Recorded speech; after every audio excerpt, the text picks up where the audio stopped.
السلام عليكم ورحمة الله وبركاته.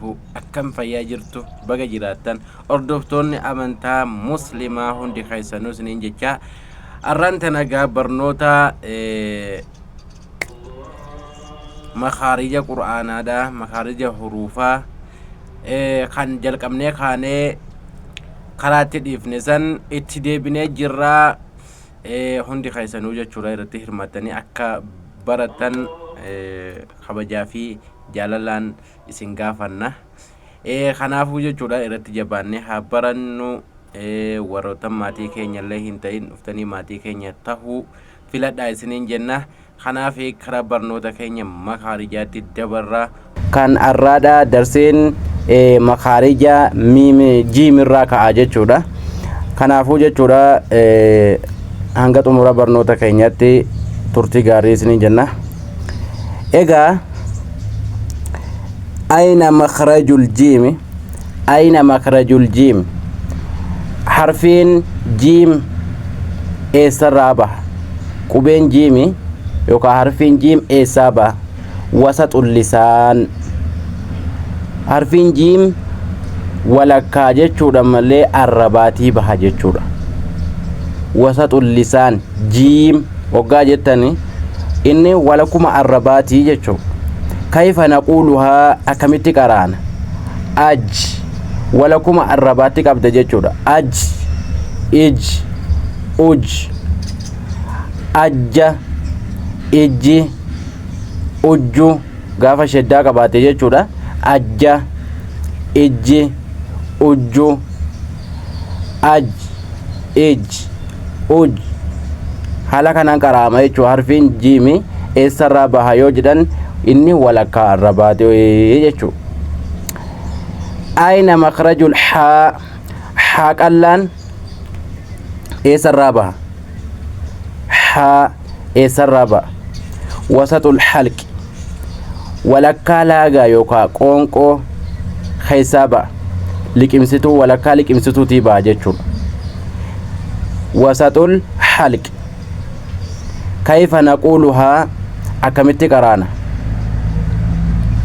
أح إح أح أح إح أح حالا كان قراما جيتشو مالي في نموني هدون كان أول فكيسان هذا في أ والفكيسان غراغرو ما ساخنو الرأس تيادبا جيتشو لخنو خون jenna malee hin jedhamu jechuudha.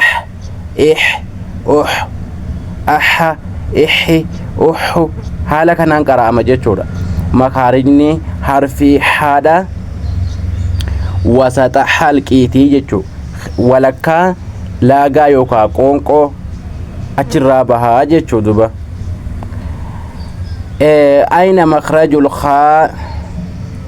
خان إسابة حرفين مخارجني قبي خادا جتشورا أدنى الحلق ديهو لاغا يوكا لكمستو تيبها جتشورا أدنى الحلق ديهو غرا جتشورا أفانيتي أول دياتي بها جتشورا مالت خا يرو جنو إني أدنى الحلق إدا جتشورا ديهو qoonqooti yookaan liqimsituuti jechuudha. gara afaaniitti gara biqila arrabaatti as dhiyaata jechuudha. kayfa naquuluhaa akkamitti qaraana akh ikh ukh akha ikhi ukhu haala kanaan qabannaa jechuudha. haala kanaan jechuudha malee duba makaarijni haadha amma kaafii fi khaan garaagarummaa qabaa jechuudha. kanaafuu qubeen arraan tana qubeen haadha adenal halqiidhaa bahaa jechuudha. dhihoo laagaa yookaan qoonqootii bahaa jechuudha. kanaafuu jechuudha barnoota kana sirriitti seeraan jechuudha. seeraan irra deddeebinee wanni xiqqeessinee isinii qabuu jiruufi akka isin fahamtaniif jechuudha. jiim bakka fedhetti illee yoo ta'e inni walakkaa arrabaa ammas walakkaa irraa baajettee dhiisuu osoo hin taane akkatti baafamu ij jettee baasuu danda'uudha qabda. Kanneenis haaluma kanaan itti fuftanii waan nu dhaggeeffattanis baay'ee galatoomaadha isiniin jenna. Nama irra deddeebi'ee dhaggeeffate obsaan saniitu bara isiniin jenna. وبالله التوفيق. السلام عليكم ورحمة الله وبركاته.